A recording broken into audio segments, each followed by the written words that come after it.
Hello. So, let's watch episode 3 of Hello Goodbye. And this one is called Hard Choices. So I'm going to read the overview. Host Dale Kurd speaks with people at the airport who have to make impossible choices. And through their stories, we learn how these decisions have dramatically shaped their future. Husband and wife Kachana and Achala are two medical professors who left their careers behind when they immigrated to Canada as they waited to greet her parents from Sri Lanka. The couple talk about the hard realities of life in a new country, including the retail jobs they've had to take according to making ends meet. And the second act, that was Act 1. Act 2 is Rosalind moved from the Philippines 9 years ago to become a caregiver in the hopes that she could one day move her husband and her young daughter to Canada. Today she waits for them to arrive in Toronto, where they will be permanently relocating, finally uniting with her family. When his Egyptian parent moves back to their homeland, a 7-year-old Kareem decided to stay in Canada and seek better opportunities. A decade later, his mother is returning to Canada for his college graduation, but Kareem carries deep regret over not being with his family when his father suddenly passes away in Egypt. That sounds like it's going to be 2 acts in one. I don't know. I don't get that quite exactly right. Act 2 is about the woman coming from the Philippines about 9 years ago. In this town, you see a lot of Filipino people. I know that a lot of them work for a certain coffee shop franchise, but I wouldn't doubt that a lot of them are also caregivers. There's some kind of deal between Canada and the Philippines about that.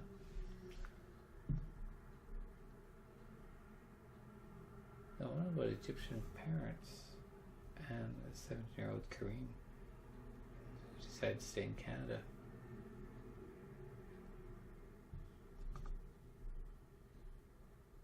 That's the choice you take when you live overseas.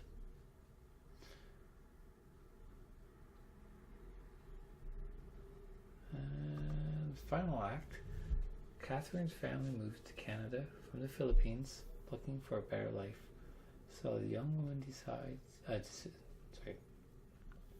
Catherine's family moves to Canada from the Philippines looking for a better life. So the young woman's decision to become a nun and join convent in her parents' native country has left the family bewildered. After leaving abruptly the first time, Catherine has a second chance to properly say goodbye to the family she left behind.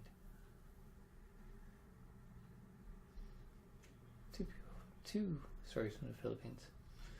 In my town, there's a lot of Filipinos coming to Canada, I think, because we have some special deal where they come here as caregivers, or probably, mostly caregivers, probably other things too. But I think there's a special visa for caregivers, and one of the biggest benefits of them coming here is not the money, but the fact that they can get citizenship after. Anyways, let's go on, let's watch the story and let's see how I feel.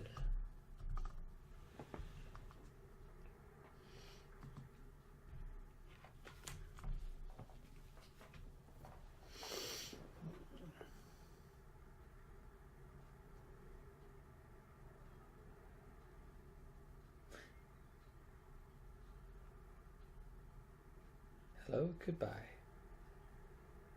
First act starting.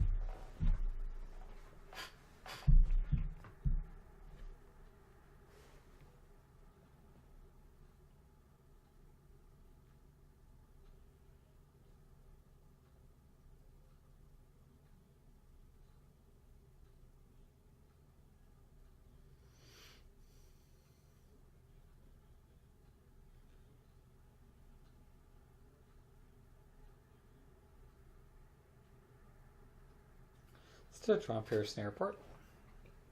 Just a typical same interviewer looking for people on the airport.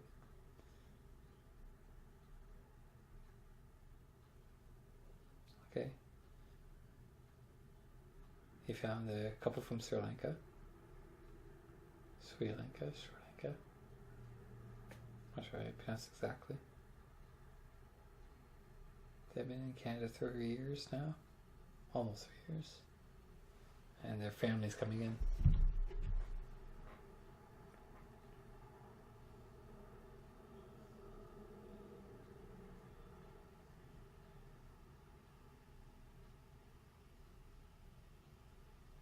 Wow, they're both doctors.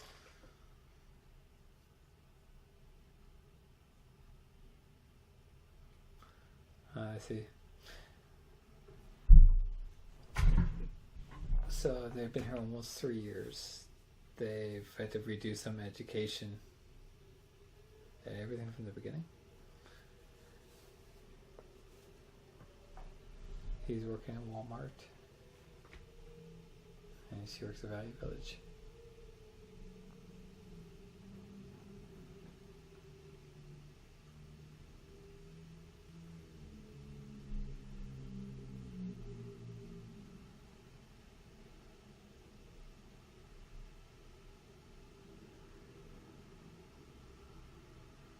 Exams are about $10,000. Wow.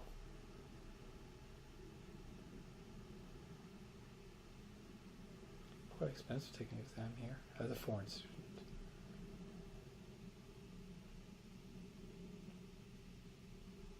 But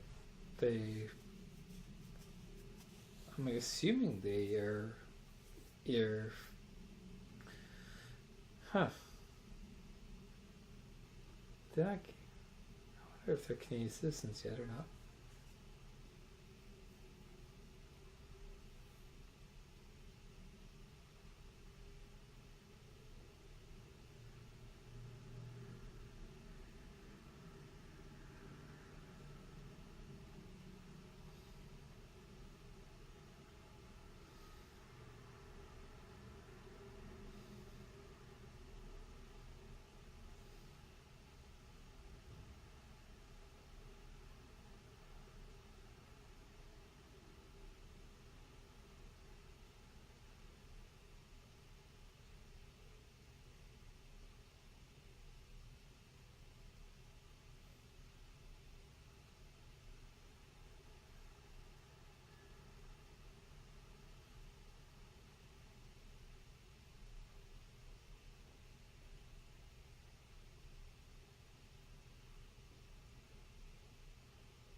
I'm really quiet this time. I'm sorry. This is a really quiet show. I think this is probably the last time I record me watching this. I'm not sure though. Who knows? You might see another one. I'm doing this more to get used to talking to the camera and such, but this is not a good show for doing that. Maybe it is a perfect show for that. Who knows, right?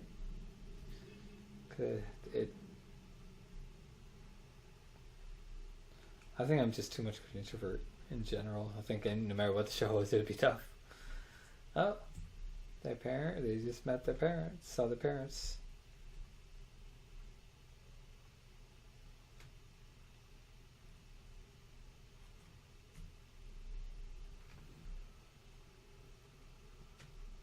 It's an interesting bow. He bowed. Oh, she's also bowing to her either mother or mother-in-law, or his father or his mother-in-law, whatever. He bowed to them.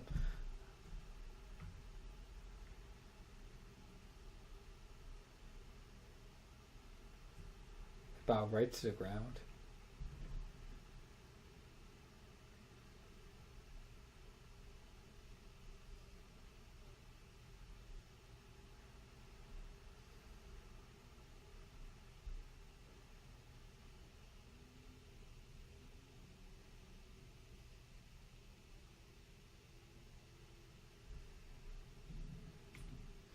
Okay, we're going to Act 2.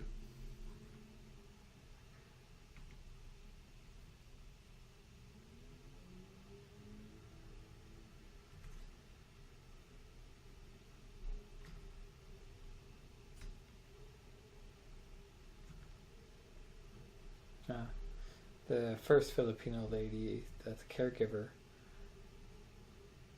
is waiting for her family to come to Canada. Coming to Canada from the Philippines.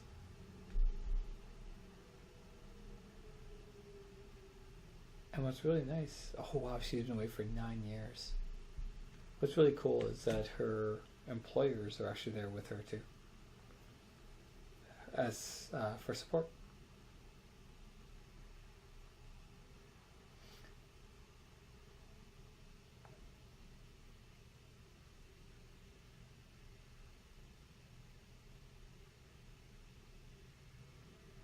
She worked in Hong Kong for 4.5 years also.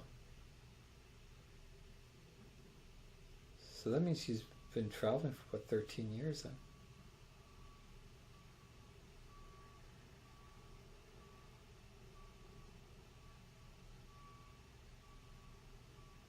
She's been away from her husband for that long.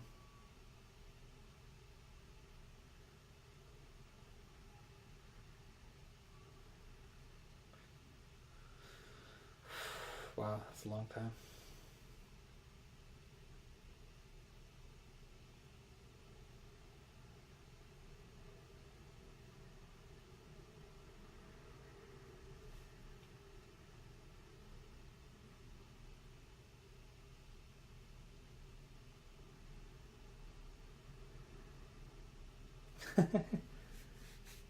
So the employers of the caregiver is allowing the whole family to stay with them.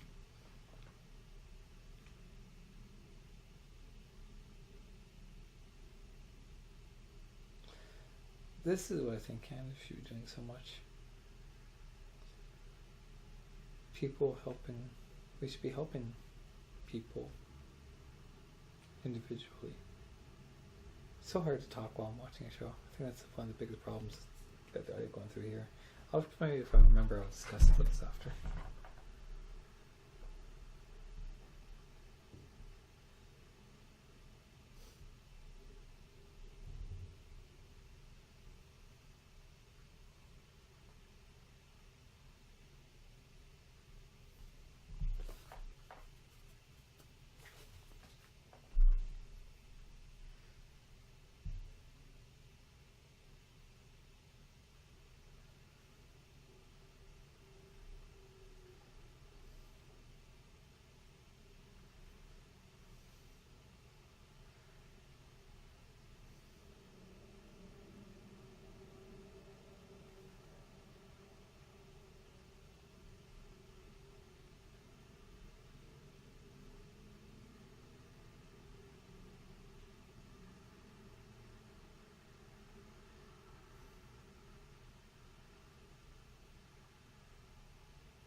Yeah, kid looks like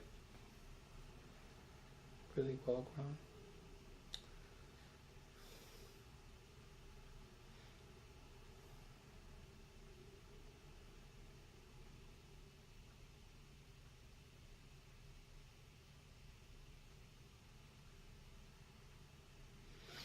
This one touches me a lot.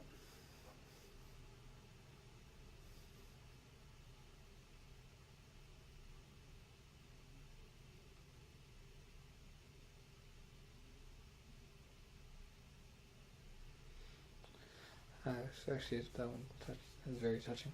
Well, they're all very touching. Act 3. Or second act of Act 2. I'm not sure. This is the one about the young person from Egypt.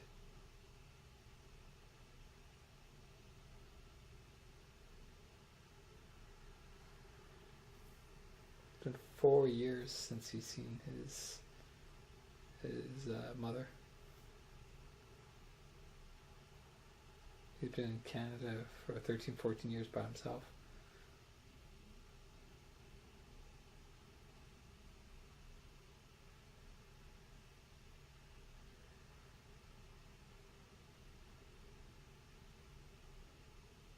Sounds like his whole family immigrated to Canada 14, 15 years ago.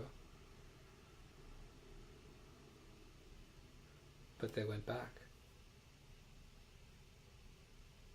Or maybe even 14, 15 years ago, I don't know. But they immigrated to Canada, then they went back to Egypt.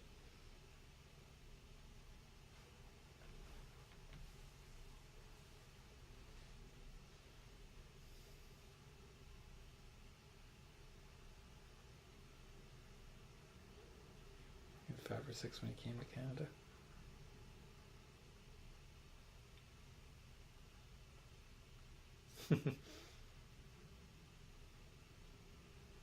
He's just reminiscing about his first time seeing snow.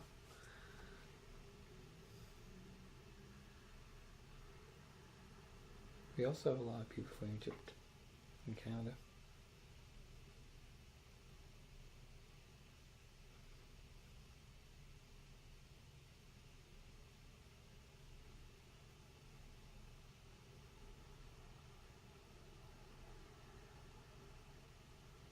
How old is he when he decides to stay? He's in Canada by himself.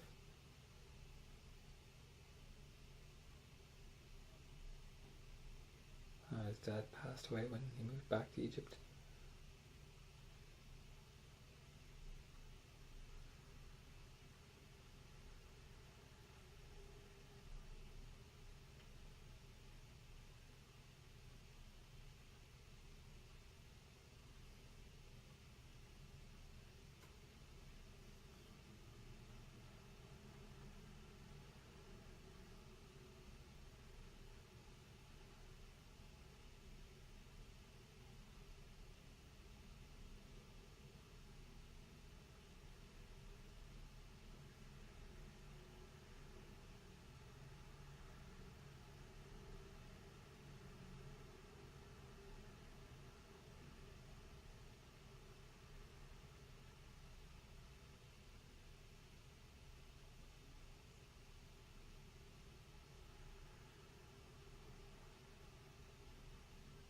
I wonder how he was able to stay in Canada by himself as a kid.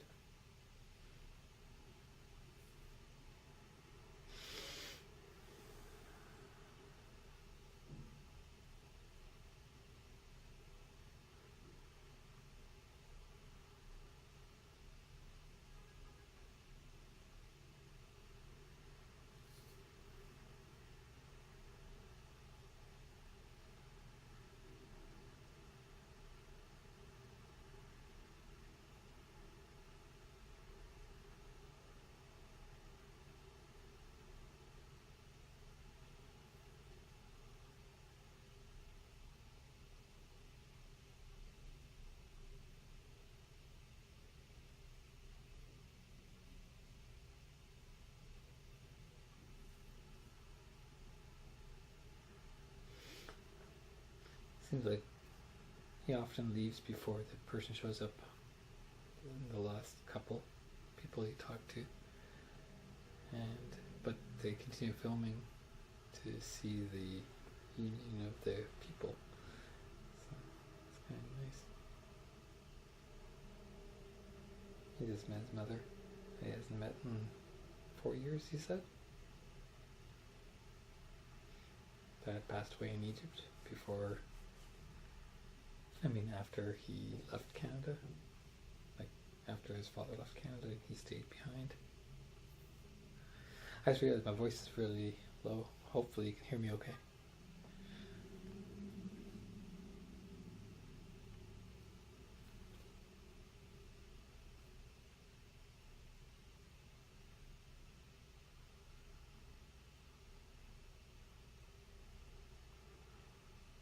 Final act.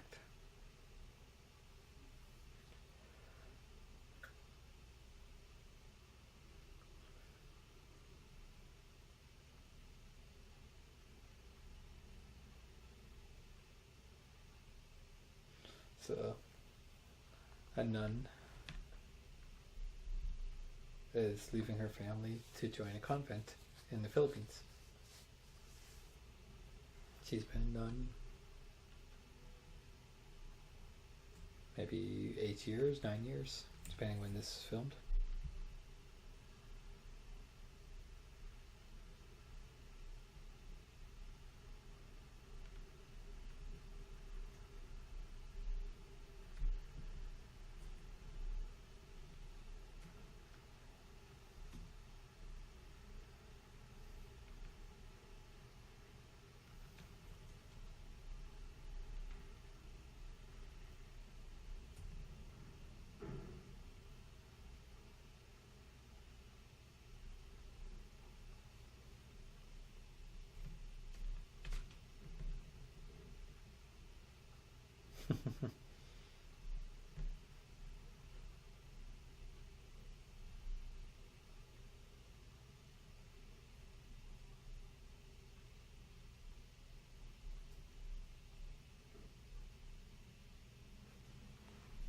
She ran away to the convent?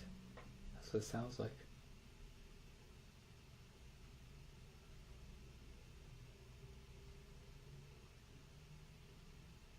Well, she did tell her mother.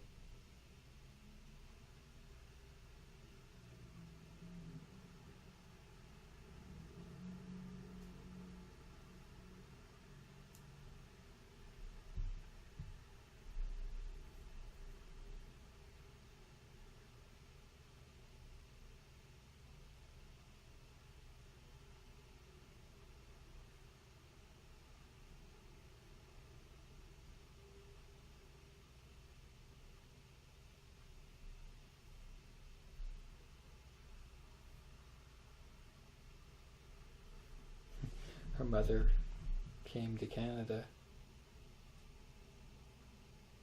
Her mother came to Canada from the Philippines for a better life, and now she's she's gone back to the Philippines.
Oh, she stopped school for this.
And I didn't speak much less.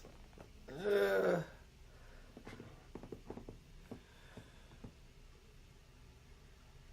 think this is going to show that it's actually really good just to internalize.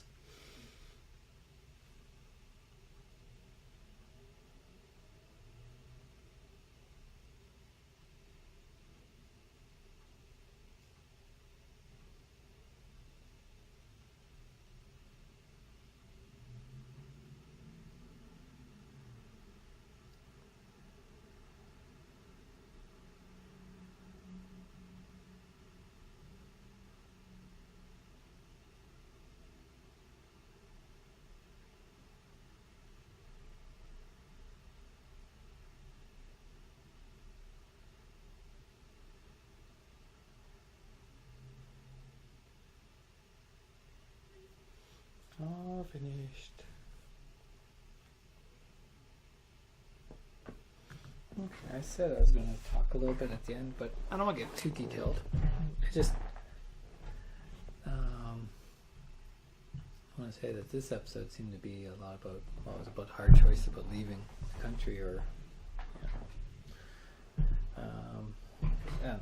Anyways, what I wanted to talk about, not related to that, what I wanted to talk about was we seem to, at least my part of Canada, we seem to be a lot of people from the Philippines and the Middle East.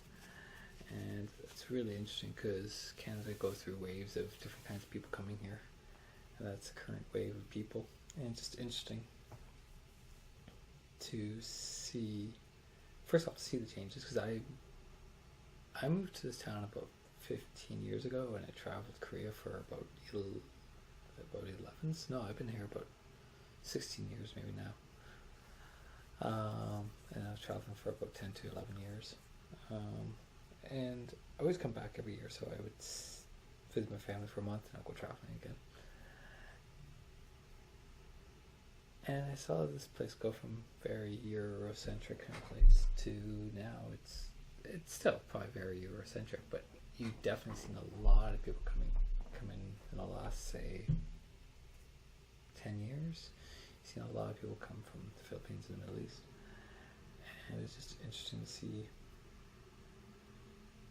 what sacrifices they go through to get here. Or not just get here, but to stay here.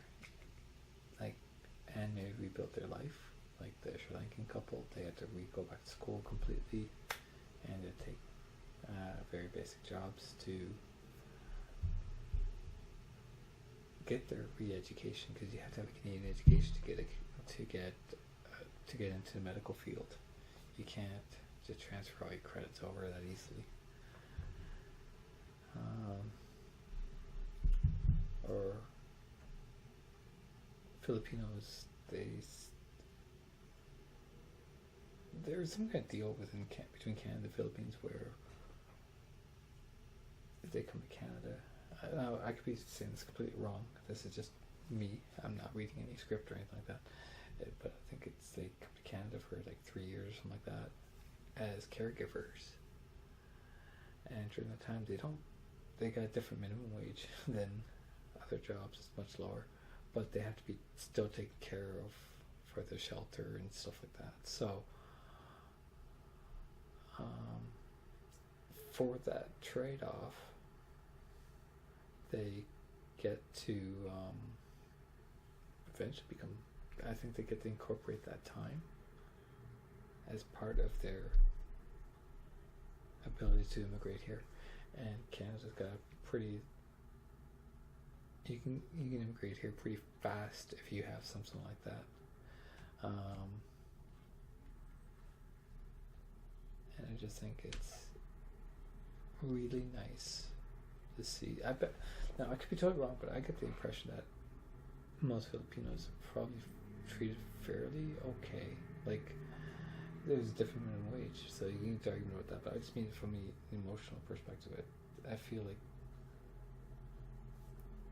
it seems like, unless I'm totally misreading, it seems like they develop a decent relationship with most of their Canadian employers, and it seems like in the end, after dedicating a couple of years of your life will drastically improve. So I don't know.